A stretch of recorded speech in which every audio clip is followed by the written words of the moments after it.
네, 안녕하십니까. 무려 65번. 이 숫자는 올해 자행된 북한의 도발 횟수입니다. 이외에도 북방한 개선 침범 도발까지 범위를 넓히면 셀 수도 없을 정도로 많은 도발을 자행했습니다.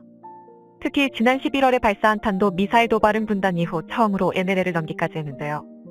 NLL은 북방한 개선으로서 대한민국과 북한과의 사이에 설정된 사실상의 남북 해상 군사분 개선인데요.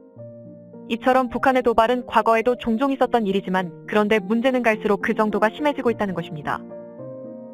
하지만 북한의 이러한 발악은 우습게도 스스로를 더욱 옥죄는 꼴이 되어버렸습니다. 우리 군이 이제는 참지 않고 드디어 북한의 버르장머리를 고쳐주겠다고 나선 것인데요. 최근 국방과학연구소 ADD는 서해 무인도를 활용해 장거리 유도미사일과 고위력 탄도미사일 같은 대형 발사체 시험을 위한 시험시설을 구축하겠다고 발표했습니다. 이것은 점점 고도화되어가는 북한의 미사일 개발에 맞춰 이에 대응할 미사일 개발 수요 증가에 따른 조치라 할 수 있는데요. 쉽게 말해 우리 군이 서해에 미사일 전진기지를 건설하겠다고 선언한 것입니다. 그동안 방어 중심의 전략을 채택했던 우리 정부의 스탠스를 생각하면 이는 굉장히 공격적인 대응입니다. 그런데 사실 여기에는 북한뿐만이 아닌 숨겨진 또 다른 이유가 있습니다. 바로 중국입니다. 현재 중국은 해안 방어선을 대폭 확장하며 외부 세력의 개입을 차단하고 있습니다. 그리고 이로 인해 대한민국의 안보에 빨간불이 켜지며 서해의 전력 증강이 불가피해졌는데요. 그래서 준비했습니다. 오늘은 중국의 영토 확장 야욕과 지금까지 무인도 취급받았던 서해를 우리 대한민국이 미사일 전진기지로 구축하려는 이유에 대해 알려드리겠습니다. 마침내 대한민국의 미사일 기술과 국가안보가 한 단계 발전할 수 있는 계기가 마련되었습니다.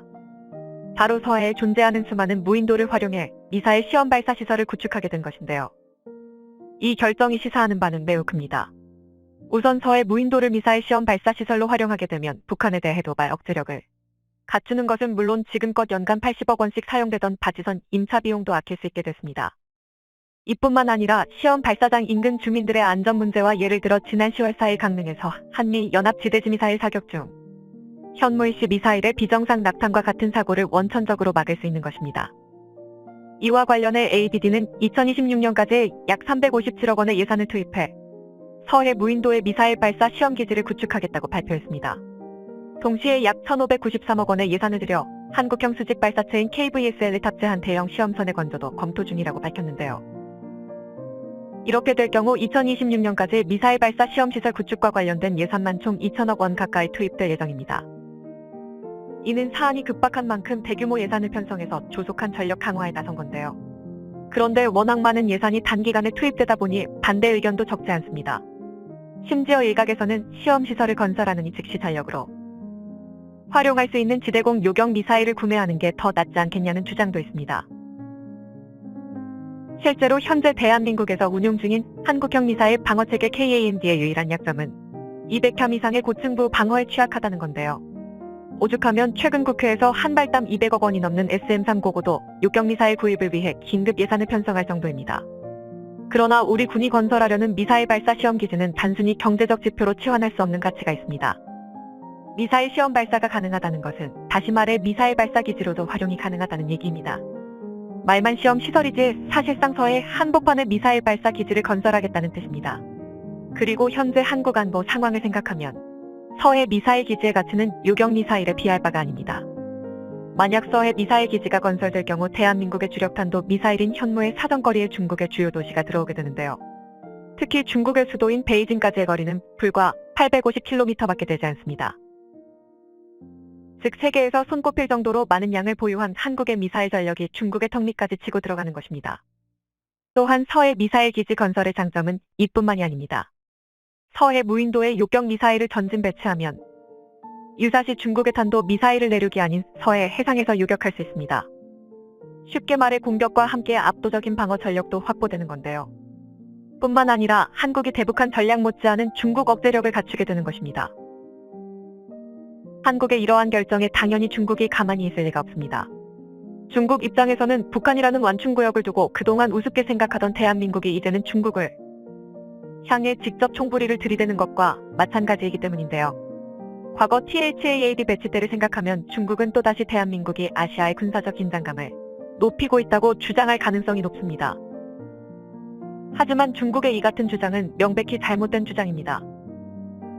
대한민국을 향해 먼저 미사일을 직접 조준한 곳은 쉽게 말해 중국은 지금 언제나 그렇듯 내로남불 중인 건데요. 국제 외교 관계에서 이는 상당한 명분입니다. 제도했는데 난해한데라는 것이죠. 더군다나 중국이 대한민국을 조준하고 있는 미사일은 무려 핵탄두 탑재가 가능한 DF-15와 DF-16 같은 탄도 미사일입니다. 중국의 말대로라면 먼저 미사일을 조준하고 툭하면 서해를 침범하는 중국이야말로 아시아의 군사적 긴장감을 높이는 주범입니다. 또 중국은 노골적으로 대한민국의 침략 야욕을 드러내고 있습니다. 이는 지난 세월 동안 중국 해군이 대한민국 서해 관할 구역에 침범 횟수만 봐도 알 수 있습니다. 실제로 중국은 지난 2017년에는 110번에서 이듬해에는 230번이나 대한민국의 서해 관할 구역을 침범했습니다.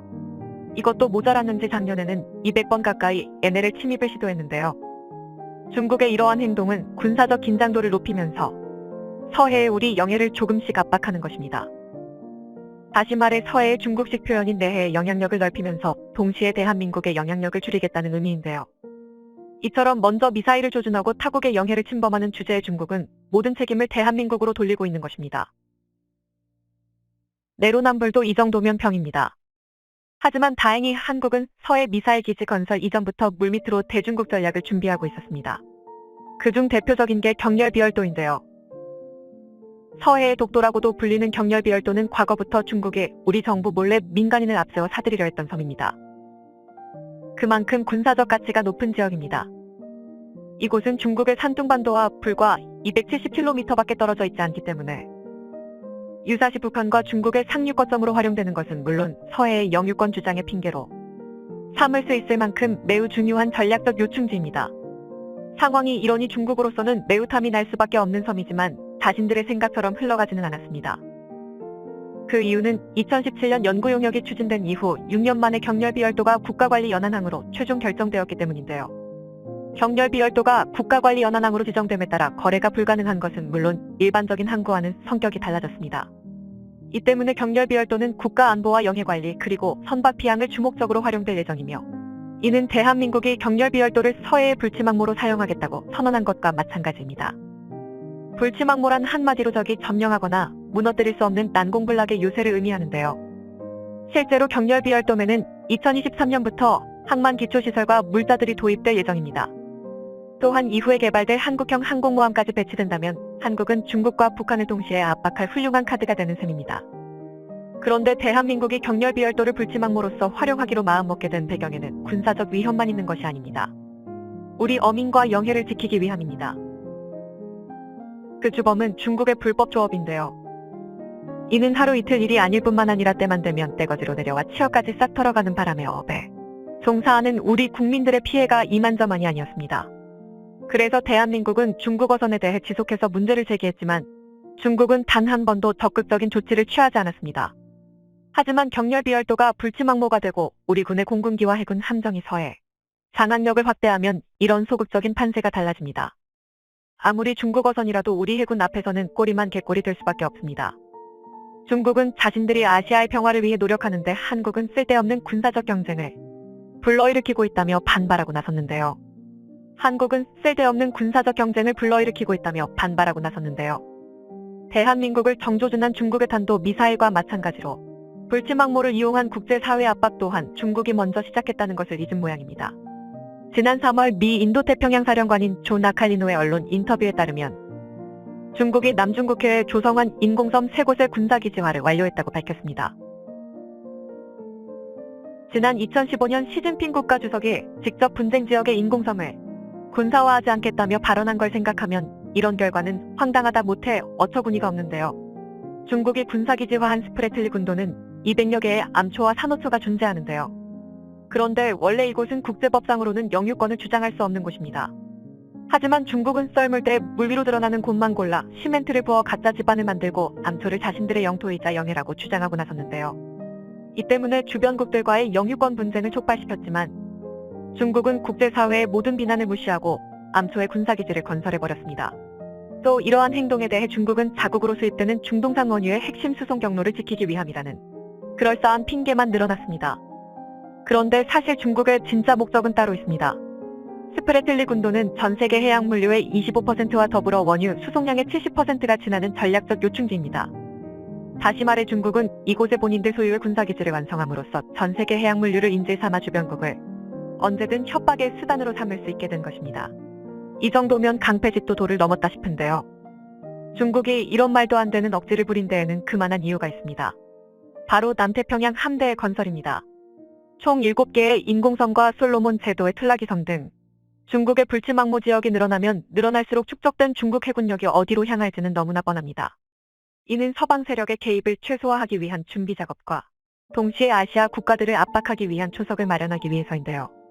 특히 중국의 발목을 잡을 수 있는 유일한 국가인 대한민국이 중국 입장에서 가장 큰 걸림돌이자 표적이 될 확률이 높습니다. 그런데 우리 대한민국이 중국의 해군력을 견제함과 동시에 유사시 중국 본토까지 공격이 가능한 서해 무인도들을 전략미사일 기지로 구축하고 있습니다. 경렬 비열도의 미사일 시험 발사 기지가 공식화된 만큼 앞으로 중국의 견제와 압박이 상당할 것으로 예측되는데요. 부디 우리 정부의 현명한 외교력으로 대한민국의 국방력이 더욱 강력해질 수 있는 초석을 마련하길 기원하겠습니다. 시청해주셔서 감사합니다. 영상이 도움이 되셨다면 구독과 좋아요 부탁드리며 다음에 더 유익한 영상으로 찾아뵙도록 하겠습니다.